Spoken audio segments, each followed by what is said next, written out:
Você já pensou em como seria o mercado financeiro brasileiro sem a B3 de uma hora para outra, sem a Bolsa de Valores?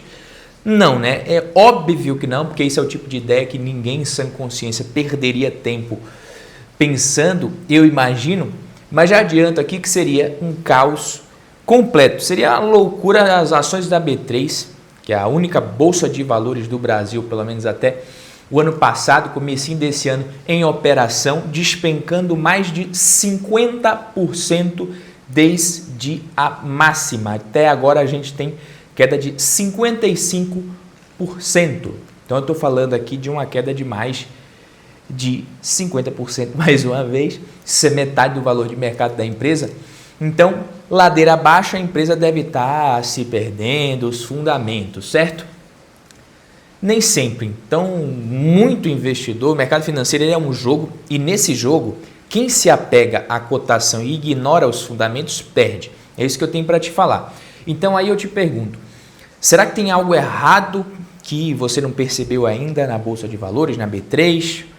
Talvez essa queda faça sentido, talvez a B3 mereça mesmo, né, esse gelo que os investidores estão dando nas ações, ou será que não? Será que no meio disso a empresa ficou tão subvalorizada que se tornou realmente uma baita de uma oportunidade? Lembrando que comprar ou não uma ação não é nem metade do serviço do investidor, não é nem metade do que você precisa entender para montar uma carteira de investimentos, né, eficiente, inteligente, que traga bons resultados para você no médio e longo prazo. Então você precisa primeiro definir ali qual que vai ser a sua alocação, diversificar em diferentes moedas, classes de ativos, países. Então, se você tem mais de 100 mil reais investidos e quiser uma ajuda profissional, uma consultoria de investimentos completamente 100% personalizada, sem conflito de interesses para você, eu estou deixando o link aqui da Lumen Investimentos, a minha consultoria, você preenche que alguém da equipe vai entrar em contato com você. E falando da B3 aqui, ó,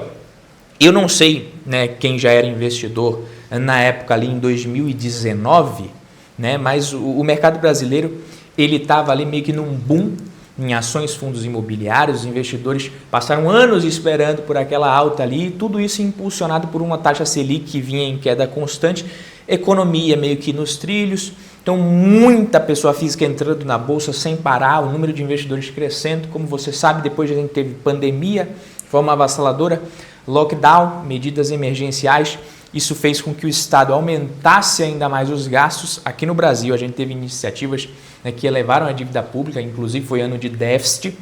Na pandemia, tanto no Brasil como em vários outros países do mundo, a gente teve o Banco Central reduzindo a taxa Selic para o menor patamar da história, em 2% ao ano. Redução que se mostrou um erro depois, de acordo com muitos economistas do mercado, não dava para ter baixado tanto.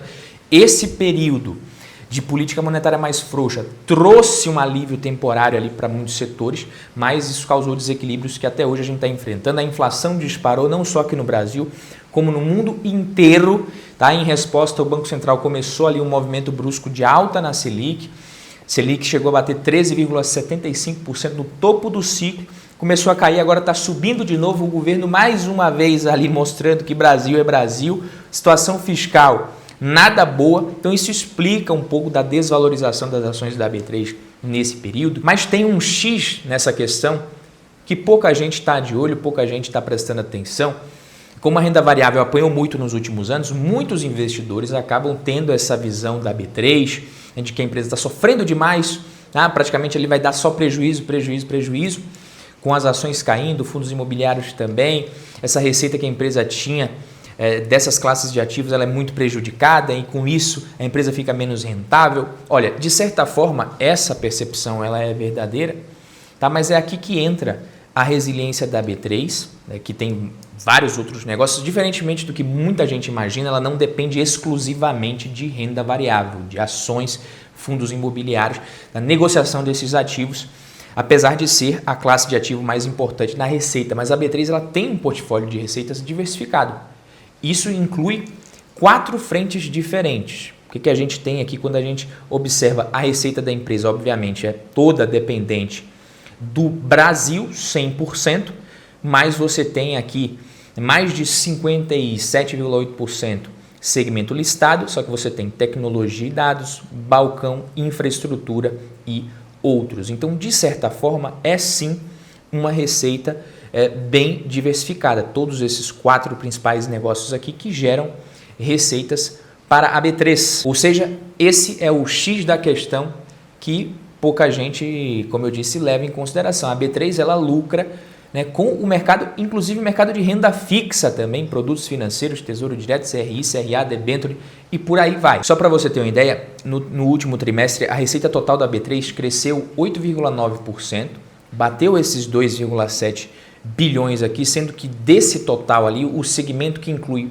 principalmente operações de renda fixa foi destaque com um crescimento de 15%, que é essa frente aqui que hoje representa 16% da receita mais ou menos, é o segmento de balcão. A parte de infraestrutura para financiamento, essa aqui é menor, é representada por 5,5%, foi a segunda que mais cresceu, com expansão de 12,4% em relação ao terceiro trimestre de 2023.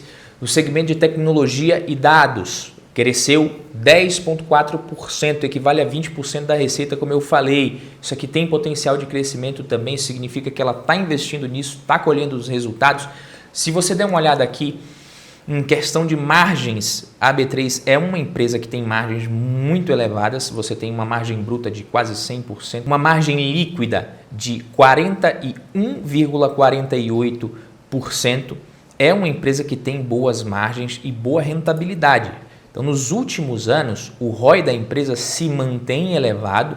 De 2017 ele subiu e apesar da Bolsa de Valores estar em uma fase ruim, a rentabilidade se mantém elevada, inclusive crescendo em relação aos últimos 12 meses, né, na máxima aqui dos últimos 10 anos em 22,53%. É um ROI interessante.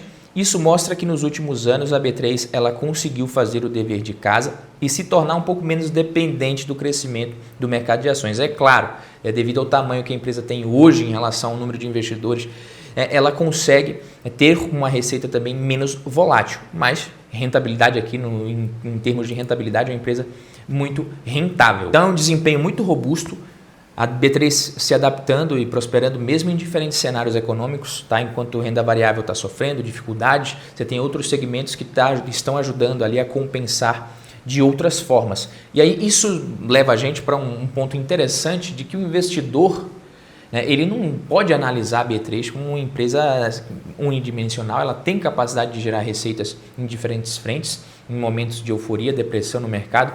Então a ponte entre os investidores e os ativos segue de pé, não dá sinal que vai deixar de ser uma empresa sólida, que já tem sido há muitos anos. E um dos maiores erros que o investidor pode cometer ao analisar uma empresa é assumir que a queda no preço das ações significa que a empresa está perdendo qualidade, que a gente teve uma piora nos fundamentos do negócio. Tá? No caso da B3, a minha visão é que a empresa, essa percepção, ela está equivocada, apesar das ações estarem despencando mais de 50% desde a máxima em 2020, os fundamentos permanecem interessantes, sólidos. Se você voltar nos relatórios de 2020, você vai ver que o lucro líquido da B3 foi de 4,15 bilhões nos últimos 4 trimestres também. Você tem um lucro que subiu até, está ali na casa dos 4,3 bilhões. A receita também aumentou de 9,3 bilhões lá em 2020 para 10,4 bilhões nos últimos 4 trimestres. Então são esses números que mostram que, embora sim o crescimento não tenha sido digno de Oscar, quando você olha aqui o crescimento da receita, a gente teve a receita voltando a crescer, agora o lucro líquido, voltando a crescer. Agora o lucro líquido está estagnado realmente, ela parou de crescer, ela veio de um crescimento muito bom aqui e estacionou um pouco.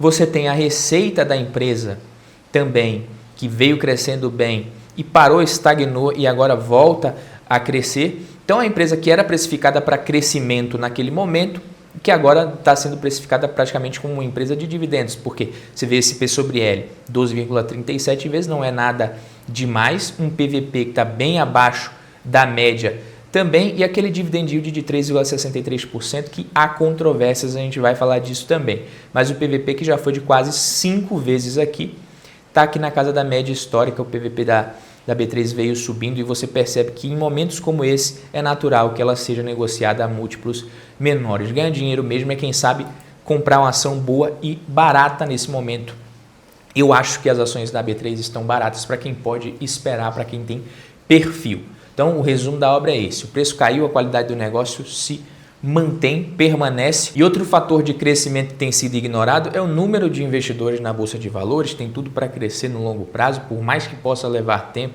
para voltar a crescer, né, pela situação da economia. Isso, em algum momento, vai destravar valor para a empresa. Então, o que eu acho é isso. Antes aqui, em 2020, você tinha uma empresa esticada e você dependia ali realmente de um crescimento contínuo para que você não pagasse caro.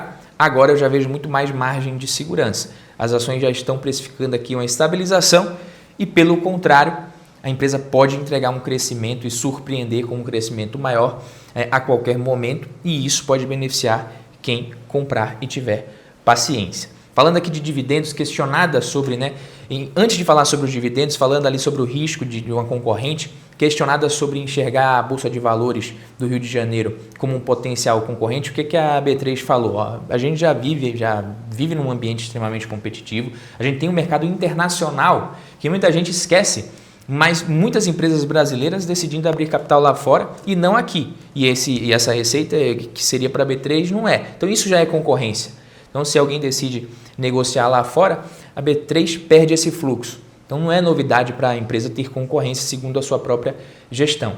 E também, mesmo que outra bolsa tenha sido aprovada, não está pronta para funcionar e ainda tudo é muito novo, prematuro para você ter qualquer resposta, qualquer conclusão, mas eles falam que eles vão focar em garantir o atendimento da forma mais adequada de todas, ali dos clientes, e isso tende a tornar a vida de um concorrente muito difícil. É o que a B3 vai fazer. Pode vir concorrência, mas a sua vida não vai ser fácil. Se você for ver, hoje a gente tem um número de 5 milhões de investidores, de brasileiros, pouco mais de 5 milhões que investem em renda variável na Bolsa de Valores.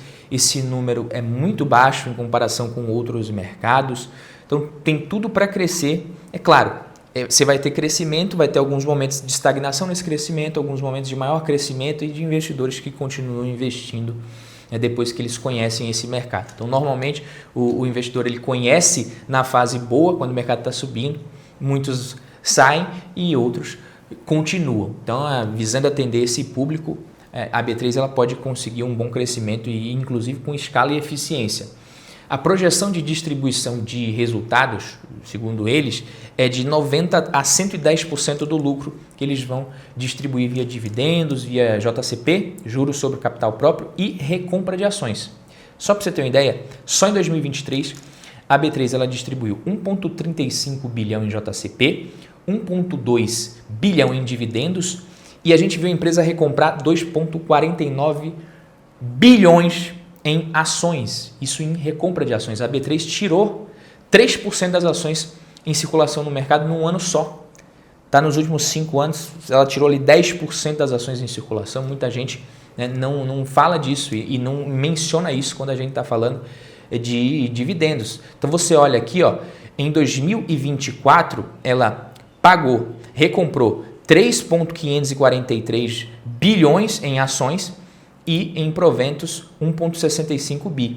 Em 2023, como eu falei também, a gente teve 2,54 bilhões em dividendos e tivemos aqui 2,49 em recompra, praticamente ali pouco mais de 5 bilhões. Em 2022, pagando bons dividendos também, recomprando ações também, 3 bilhões praticamente. Então ela vem ali nessa média de mais de 5 bilhões anuais, E ela anunciou mais um programa de recompra, onde ela pretende recomprar a quantidade máxima de até 380 milhões em ações ordinárias. Esse programa de recompra aqui da B3, comprando nesse preço, que se a empresa está recomprando ações a um bom preço, isso é bom para o investidor, para o acionista que tem ações da empresa, isso aqui vai dar mais ou menos 7,2% do free float da empresa.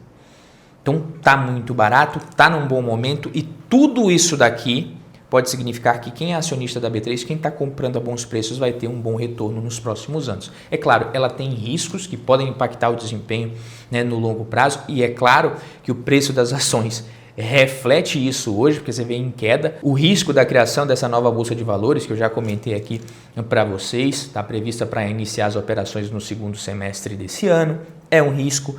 Outro risco são questões judiciais que a empresa enfrenta, né, que tem potencial de gerar perdas significativas, na casa ali dos 16 bilhões de reais. Então, segundo análises, a probabilidade de perdas ali nessas questões tributárias é de 50%, isso daria quase 8 bilhões, isso vai impactar muito o caixa da empresa, ela tem 20% de chance de perder isso daí.